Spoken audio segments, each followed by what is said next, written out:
نحمده ونصلي على رسوله الكريم. أما بعد فأعوذ بالله من الشيطان الرجيم. بسم الله الرحمن الرحيم. واتبع الذين ظلموا ما أترفوا فيه وكانوا مجرمين. وقال الله تعالى في مقام آخر: فخلف من بعدهم خلف أضاعوا الصلاة واتبعوا الشهوات فسوف يلقون غيا. صدق الله العظيم وصدق رسوله النبي الكريم. ونحن على ذلك والشاكرين والحمد لله رب العالمين. میرے واجب الاحترام قابل صدر احترام دوست و ساتھی، اللہ رب العزت نے اس دنیا کو جس طریقے سے تعبیر کیا ہے یا جس طریقے سے سمجھا ہے یا بیان کیا ہے، اگر اس کو ظاہری الفاظ میں بیان کیا جائے تو اس کی کوئی حیثیت یا اس کا کوئی بہترین قسم کا مرتبہ یا عظمت یا اس کا ممتاز ہونا کہیں سے سمجھ میں نہیں آتا. کہ ایک حدیث میں آپ نے اکثر سنا ہوگا کہ اس دنیا کو ایک مچھر کے پر سے تعبیر کیا جاتا ہے کہ اس کی حیثیت یہ ہے. ایک مچھر آپ کے پاس آپ کی ہتھیلی پر آیا، آپ رکھ کر مار دیتے ہیں اسے. وہ ایک منٹ میں چند لمحات میں اپنی موت کی طرف چلا جاتا ہے. تو اس مچھر کے پر کے برابر اس کو تعبیر کیا گیا.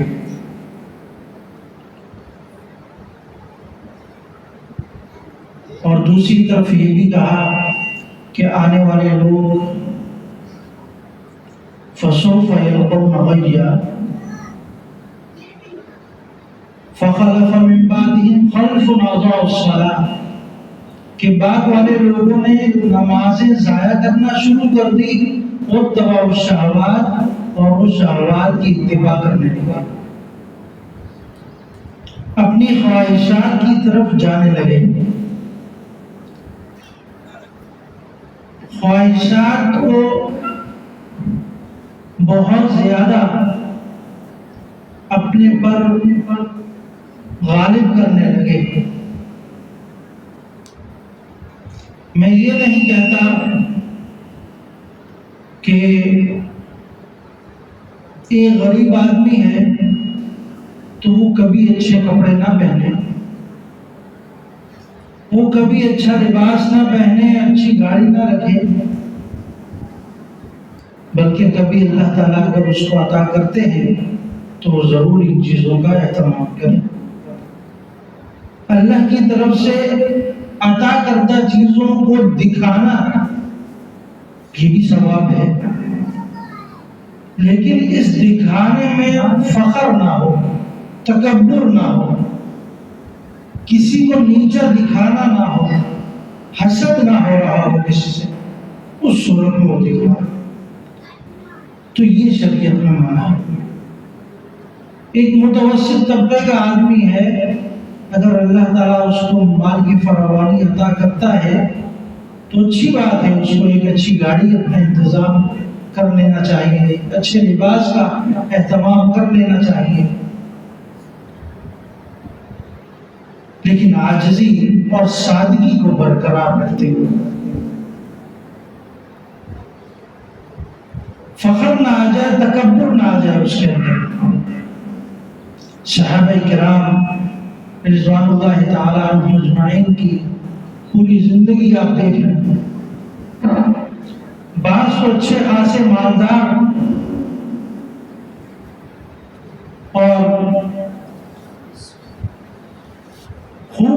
ہونے کے باوجود کبھی اتنا بہترین قسم کا لباس وہ زیب تر نہیں کیا،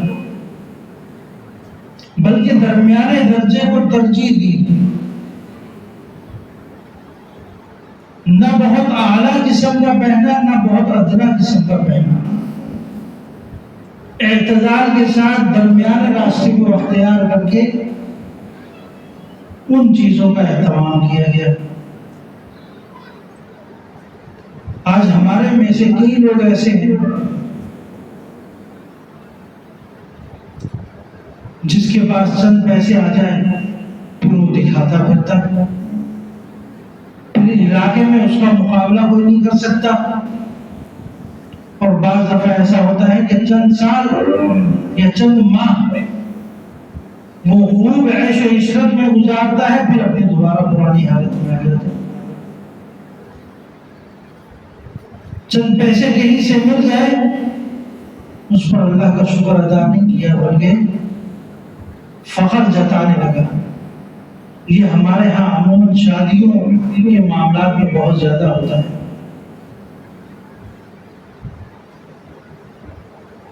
ایک عرصے تک ایک بڑی رقم جمع کی جاتی ہے اور کہیں شادی ہوتی ہے، ناچ گانا کر کے خوب کھانے کھلا کر اس کے بعد پھر فارغ بیٹھے ہوئے ہیں، اور پھر کئی سالوں تک بعض لوگ قرضے اٹھاتے رہتے، 8 10 سال ان کے گزر جاتے ہیں، ان کے قرضے نہیں اترتے۔ فخلف من بعدهم خلف اضاعوا الصلاة واتبعوا الشهوات، اس آیت کے اندر یہی ذکر کیا گیا کہ جب بندہ اعتدال سے باہر نکلتا ہے، عیش و عشرت میں جاتا ہے، تو اس کی نمازیں بھی ضائع ہونے لگتی ہیں، وہ اپنے اللہ کو بھول جاتا ہے اور یہ سمجھنے لگتا ہے کہ یہ سارا کے ساری چیزیں میرے اپنے ہاتھ کی کمائی ہے اور میری اپنی ذاتی محنت ہے۔ حالانکہ وہی اللہ جس نے آج اسے دیا ہے کل وہ اس سے لینے کی قدرت بھی رکھتا ہے، وہ اس سے چھیننے کی قدرت بھی رکھتا ہے، لیکن چند ایام کے مزے کے لیے، چند لمحات کے مزے کے لیے ہم اللہ کے شکر اور اللہ کی نعمتوں کو بھول جاتے ہیں۔ سورۃ التکاثر کی آخری آیت ہے ثم لتسألن یومئذ عن النعیم، تم لوگوں سے ضرور پوچھا جائے گا، ان نعمتوں کے بارے میں سوال کیا جائے گا۔ ایک واقعہ آتا ہے، نبی اکرم صلی اللہ علیہ وسلم اپنے گھر سے نکلتے ہیں، اس سے پہلے تھوڑا سا اور چلتے ہیں، حضرت ابو بکر صدیق رضی اللہ تعالیٰ اپنے گھر سے نکل کر باہر کھڑے ہوتے ہیں پریشانی کے عالم میں، حضرت عمر فاروق رضی اللہ تعالیٰ عنہ اسی طریقے سے اپنے گھر سے نکلتے ہیں۔ ان دونوں کے گھروں میں کھانے کے لیے کچھ نہیں، اس پریشانی میں نکلے ہیں کہ کہیں سے کوئی کھانا مل جائے، اپنے جسم کو تازگی مل سکے، اس کے لیے تھوڑا باہر نکلے، شاید کہیں باہر سے کوئی مدد آ جائے۔ چند لمحات کے بعد نبی اکرم صلی اللہ علیہ وسلم بھی اپنے گھر مبارک سے نکلتے ہوئے دکھائی دے۔ پوچھا کیسے ہے، جمع ہو، فرمانے لگے یا رسول اللہ کھانے میں گھر میں کچھ نہیں، کھانے کے لیے گھر میں کچھ نہیں ہے۔ آپ علیہ الصلوۃ والسلام نے فرمایا کہ میں بھی اسی وجہ سے گھر سے نکلا ہوں کہ میرے گھر میں بھی کھانے کے لیے کچھ نہیں۔ 3 بندے جمع ہوئے ایک ساتھ، جن کے گھروں میں کھانے کے لیے نہیں ہے، وہ اس نیت سے نکلے ہیں شاید باہر کوئی ہمیں کھانے کے لیے کوئی ایسی ترتیب بن جائے، کوئی جگہ ہو۔ آپ علیہ الصلوۃ والسلام نے فرمایا چلے ابو ایوب انصاری کا گھر یہاں قریب ہے، صحابی اور رسول ہیں، ان کے پاس چلتے ہیں۔ تینوں حضرات پہنچ گئے، حضرت ایوب انصاری اسی وقت گھر میں داخل ہوئے، دیکھا آپ علیہ السلام اور دو صحابہ موجود ہیں۔ پوچھا یا رسول اللہ کیسے حاضری ہوئی؟ فوراً اکرام کے لیے نکلے اور جا کر کچی پکی کھجوریں توڑ کر لے آئے۔ کچھ کھجوریں اس میں پکی ہوئی تھی اور کچھ ابھی کچی تھی، وہ توڑ کر لائے اور مہمان نوازی کے طور پر آپ کے سامنے رکھ دی کہ یا رسول اللہ اس کو کھانے، اس کو تناول فرمانا شروع کریں۔ یہ کرنے کے بعد فوراً جاتے ہیں، گھر کے اندر ایک چھوٹا سا بکری کا بچہ تھا، اس کو ذبح کرتے ہیں اور اس کو پکانے لگتے ہیں، اس کا گوشت بنا کر لاتے ہیں اور پھر آپ علیہ السلام کا اکرام فرماتے ہیں۔ آپ علیہ السلام نے صحابہ نے مل کر کھایا اور کھانے کے بعد آپ علیہ السلام نے اس آیت کی طرف اشارہ کیا، ثم لتسألن یومئذ عن النعیم، ان نعمتوں کے بارے میں قیامت کے دن پوچھا جائے گا۔ آج ہم نے بکرا کھایا ہے، ان نعمتوں کے بارے میں قیامت کے دن پوچھا جائے گا۔ یہ وہ لوگ بات کر رہے ہیں، فرما رہے ہیں جن کے گھر میں کھانے کے لیے نہیں ہے۔ ایک باہر کسی کے گھر جا کر وہاں اکرام ہوتا ہے تو اس کے بارے میں بھی کہا جا رہا ہے کہ اس کھانے کے بارے میں بھی پوچھا جائے گا۔ آج ہم صبح سے لے کر شام تک کتنے کھانے کھا جاتے ہیں ہمیں اندازہ نہیں ہوتا۔ آپ علیہ السلام ایک کھانے کے بارے میں کہہ رہے ہیں، اس کے بارے میں ہمارے سے پوچھا جائے گا کہ یہ میں نے نعمت تمہیں دی۔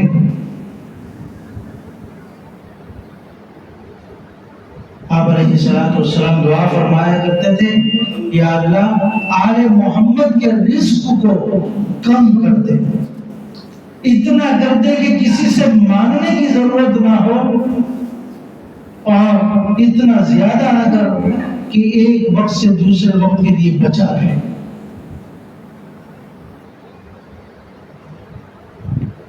آج ہمارے میں سے کئی لوگ تھوڑا سا فریج کے اندر سالن رکھا ہوا مل جائے، تھوڑا پرانا سالن ہو جائے وہ نہیں کھاتے، یہ ٹھنڈا ہو گیا، یہ ہو گیا، اس طرح کے، اس میں نمک کم ہے، اس میں مرچی زیادہ ہو گئی، اس طرح کی باتیں آپ علیہ السلام نے اس سے منع فرمایا۔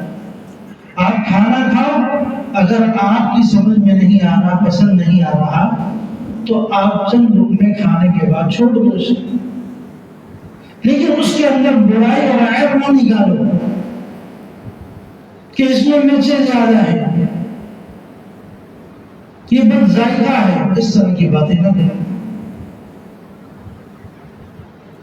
میں آپ کو لے کر جا رہا ہوں ایک ایسی طرف کہ جہاں تھوڑا سا ہم اندازہ کریں کہ ہم ان لوگوں کی زندگی سے کتنا دور جا چکے ہیں جہاں ہمیں چلنا چاہیے تھا۔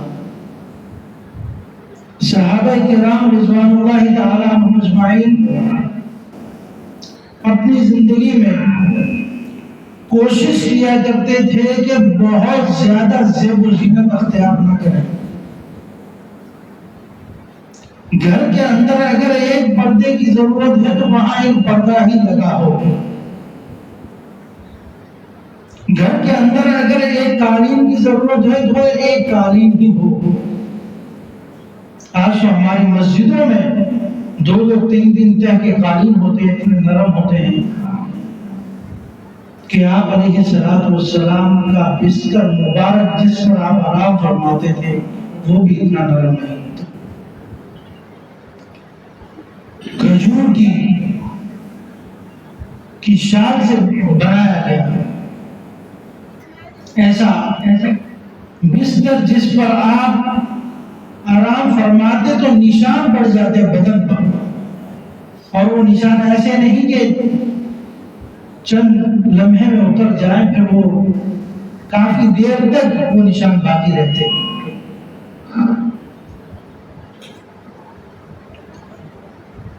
تو آپ علیہ الصلوۃ والسلام اور صحابہ نے اپنی زندگی میں کبھی بہت زیادہ مال اور زیب و زینت کو اختیار نہیں کیا. کیوں؟ انہیں یہ آیت ڈراتی تھی ثم لتسألن یومئذ عن النعیم، کہ بروز قیامت اللہ تعالیٰ ان نعمتوں کے بارے میں ہم سے سوال کریں گے. اور کہیں ایسا نہ ہو کہ قیامت کے دن جب ہمیں اٹھایا جائے اور ہم سمجھیں کہ ہماری نیکیاں بہت زیادہ ہیں، اللہ تعالیٰ یہ فرمائے کہ جو تمہاری نیکیاں تھیں اس کے جو انعام و اکرام تھا اس کے مزے تم نے دنیا میں لے لیے، اب تمہارے لیے کچھ نہیں. ایک یہ حدیث آج ہم بڑے اطمینان میں ہیں، چند نمازیں پڑھ کر چند روزے رکھ کر ہم سمجھتے ہیں کہ ہم اللہ کے ولی بن گئے. ایسا نہ ہو قیامت کے دن جب ہم اٹھے تو ہمارے پاس کوئی اعمال نہ ہو، جو اعمال تھے اس کے مزے ہم نے دنیا میں لے لیے. آج الحمدللہ ہمارے گھروں میں تمام سہولت ہے، لائٹ چلے جائے سولر سسٹم ہے، ہماری لائٹ جاتی ہے. ہم گرمی برداشت نہیں کر سکتے، اے سی رکھا ہوا ہے ہم نے. اس طرح کی چیزیں، یہ وہ ساری، اس میں سے بعض چیزیں ایسا نہیں ہے، میں یہ نہیں کہہ رہا ہوں کہ آپ اپنے گھر کے جا کر پنکھے اتار دیں گے میں گرمی میں بیٹھنا شروع کر دوں، بلکہ بعض دفعہ